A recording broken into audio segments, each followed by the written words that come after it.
Kota Solo merupakan salah satu kota madya yang berada di Provinsi Sumatera Barat, Indonesia. Pada pertengahan tahun 2021, jumlah penduduk kota Solo sebanyak 76.271 jiwa. Lokasi kota Solo sangat strategis, karena terletak pada persimpangan jalan antar provinsi dan antar kabupaten atau kota. Dari arah selatan merupakan jalur lintas dari Provinsi Lampung, Provinsi Sumatera Selatan, dan Provinsi Jambi. Untuk menuju kota Solo dari Padang menggunakan transportasi darat, yaitunya dengan kendaraan bermotor. Jarak tempuh menuju kota Solo ini, yaitunya kurang lebih 1,5 jam. Jika menggunakan angkutan jasa umum, bisa dengan bus Jasa Malindo jurusan Padang Solo. Jarak antara titik-titik dalam koordinat 60 km atau 36 mil. Untuk mengatasi jarak ini dengan kecepatan kendaraan rata-rata 80 km per jam, membutuhkan 0,8 jam atau 45 menit. Secara geografis, Sungai Batanglembang terletak pada Kabupaten Solo dan Kota Solo, merupakan sungai terbesar dan terpanjang di daerah tersebut. Sesuai dengan kajian, Batanglembang menyatunya 3 buah sungai, yakni Sungai di Nagari Kotobaru, Nagari Salayo, hingga Kota Solo. Di saat curah hujan tinggi, maka tidak sanggup menampung debit air yang besar.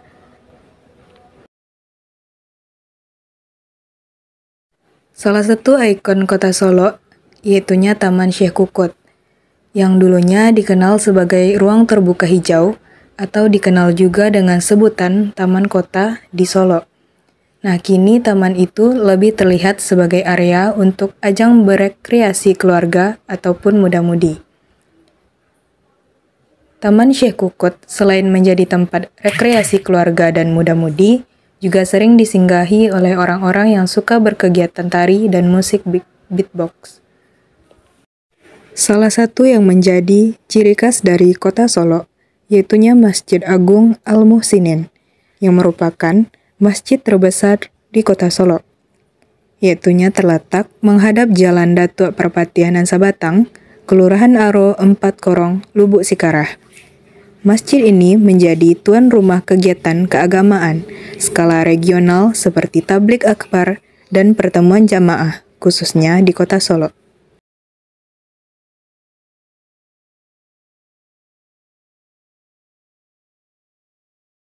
Assalamualaikum warahmatullahi wabarakatuh. Kami dari kelompok 2 yang bergotakan, saya sendiri Zurahma, Muhammad Mahdi Altaf, Rifa Aprimanda Mulya Rizki, dan Muhammad Al-Farisi. Nah, sekarang kami berada di Gawan, Tanah Garam, Kota Solo.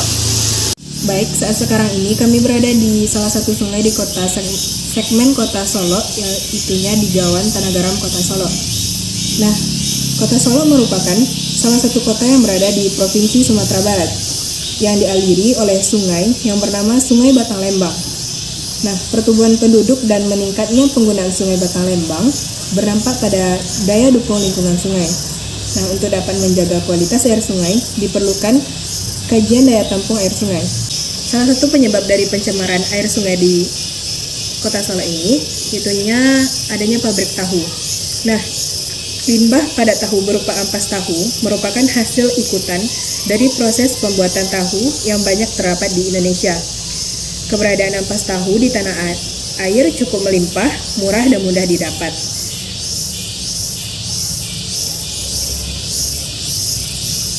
Produk sampingan pabrik tahu ini, apabila telah mengalami proses, dapat meningkatkan kualitas pakan dan memacu pertumbuhan ternak. Nah, air di sungai yang berada di Kota Solo ini, pencemarannya juga diakibatkan oleh kotoran dari hewan ternak.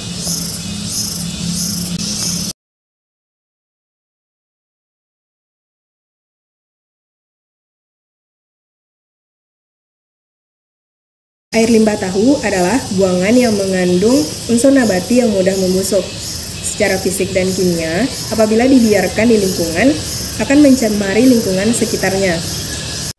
Berikut adalah keadaan cuaca di daerah Gawan Tanah Garam Kota Solo dengan aplikasi yang kami gunakan, yaitunya Air Visual. dengan suhu yang bagus 27 derajat Celcius dengan kecepatan angin 2,8 km per jam dan kelembapan 59%. Nah, secara umum, penanganan air buangan yang banyak mengandung zat organik dilakukan dengan 3 cara. Nah, yang pertama adalah cara fisik. Cara fisik ini biasanya dilakukan pada awal penanganan, yaitunya pada saat pemilihan bahan kedelai pada proses penyaringan untuk memisahkan dari kotoran-kotoran yang tercampur. Nah, cara yang kedua yaitunya cara secara kimia, yaitunya penanganan ini dengan menggunakan bahan kimia untuk menetralisasi air limbah atau larutan asam sulfat, asam klorida, asam fosfat, dan batu kapur. Pengendapan yaitu penambahan zat kimia dapat menetralkan logam berat, dijadikan ikatan garam yang mudah mengendap, sehingga mudah dipisahkan antara endapan logam berat, larutan jernih yang bebas logam berat. Proses terjadinya penggumpalan pada zat tersuspensi yang diubah menjadi gumpalan-gumpalan sehingga mudah mengendap. Nah, proses ini biasanya dilakukan pada pengadukan cepat, kemudian dilanjutkan dengan pengadukan lambat, sehingga terbentuk flockulasi atau butiran gumpalan dari kecil bergabung menjadi besar. Zat penggumpal antara lain aluminium sulfat, besi sulfat, aluminium klorida. Nah, cara yang selanjutnya akan dijelaskan oleh teman saya, yaitunya Rifa Aprimanda Mulyarizky. Secara umum, penanganan air buangan yang banyak mengandung zat organik dilakukan dengan beberapa cara. Cara yang selanjutnya itu cara biologi. Dalam proses biologis, terjadi penghancuran zat organik dari air limbah tahu oleh jasad rennik. Mikroba tersebut dapat berupa bakteri, jamur, atau ganggang. Zat tersebut mengubah bahan koloid menjadi sel. Sedangkan sel yang terjadi karena berat dapat mengendap bersama lumpur dalam kondisi aerob dan anaerob. Beberapa cara biologi adalah proses lumpur aktif, lapisan tritis, lagoan, bak kedap udara atau anaerobik. Industri tahu dalam proses pengolahannya menghasilkan limbah, baik limbah padat maupun limbah cair. Limbah padat dihasilkan dari proses penyaringan dan penggumpalan. Limbah ini kebanyakan oleh pengrajin dijual dan diolah menjadi tempe gembus, kerupuk ampas tahu, pakan ternak, dan diolah menjadi tepung ampas tahu yang akan dijadikan bahan dasar pembuatan roti dan kue. Sedangkan limbah cairnya dihasilkan dari proses pencucian, perebusan, pengepresan, dan pencetakan tahu. Oleh karena itu, limbah cair yang dihasilkan sangat tinggi. Kalaupun sudah ada yang mempunyai unit pengolahan limbah, hasilnya juga ada yang belum sepenuhnya sesuai dengan yang diharapkan. Padahal sebenarnya tidak selamanya limbah cair industri tahu tidak memiliki kegunaan.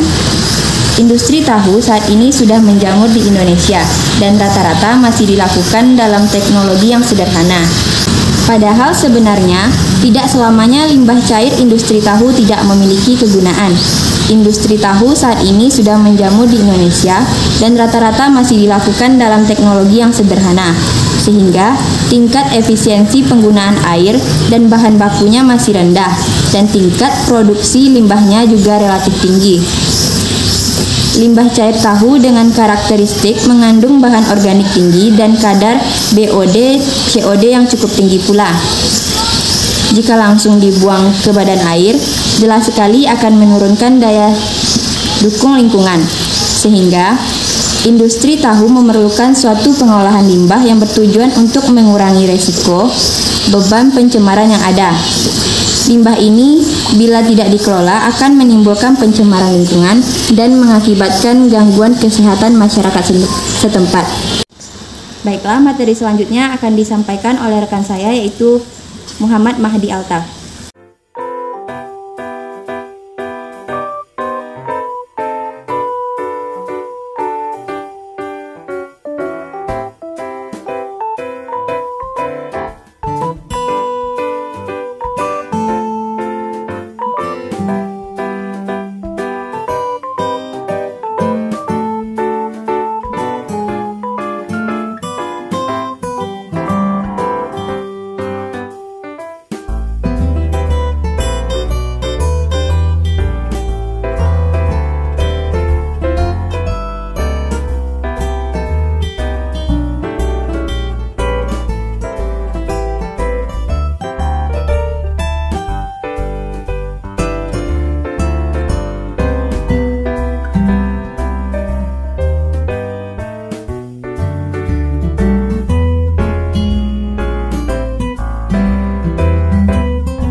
Baik, materi selanjutnya adalah dampak dan kerugian yang timbul apabila limbah ampas industri tahu tidak diolah. Apabila konsentrasi air limbah terlalu pekat, maka air limbah tahu dapat menjadi sumber pencemaran air persawahan dan kolam sehingga ikan-ikan yang dipelihara di kolam akan mati. Pengolahan limbah ampas industri tahu perlu diberdayakan. Pemberdayaan ini perlu diperluas dan digalakkan dengan adanya pencanangan program yang terarah dengan adanya kerjasama dengan pihak pemerintah.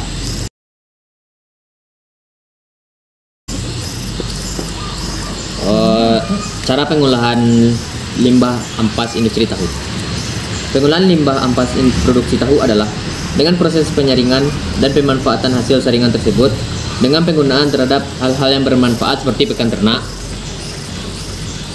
Pada tahap penyaringan dibutuhkan alat yang lebih modern agar proses penyaringan dapat berjalan dengan efektif. Materi selanjutnya akan disampaikan oleh Muhammad Al-Farisi. Pencemaran Sungai Batang Lembah Semen, Kota Solo. Lokasi Gawan Tanah Garam, Kota Solo. Hasil pengolahan limbah ampas industri tahu. Jika proses terus dilakukan memberikan dampak yang baik, terutama terhadap keselamatan lingkungan yang seharusnya tercemar, karena ampas tahu yang terbuang secara bebas di alam dapat terselamatkan dengan adanya proses penyaringan dan pemanfaatan dalam bentuk pakan ternak. Selain itu, para pemilik ternak juga akan merasa terbantu karena pengeluaran tenaga dan modal untuk makanan ternak dapat mudah diperoleh dengan harga yang terjangkau. Dalam pengolahannya ada empat tahapan dalam pengolahan limbah pabrik. Yang pertama, tahapan pengisian air limbah ke unit pengolahan, yang biasa juga disebut dengan fill. Yang kedua, tahapan pengolahan atau react di dalam unit pengolahan. Tahapan ketiga itu tahapan pengendapan. Dan tahapan pengeluaran sebagian air limbah. Tahapan yang keempat ialah tahapan diam atau tidak diberlakukan apa-apa atau idle. Setelah tahapan terakhir, maka selanjutnya dapat dilakukan tahapan awal, yaitu tahapan fill. Proses react dilanjutkan dengan penambahan asupan oksigen untuk memaksimalkan proses pengolahan air limbah.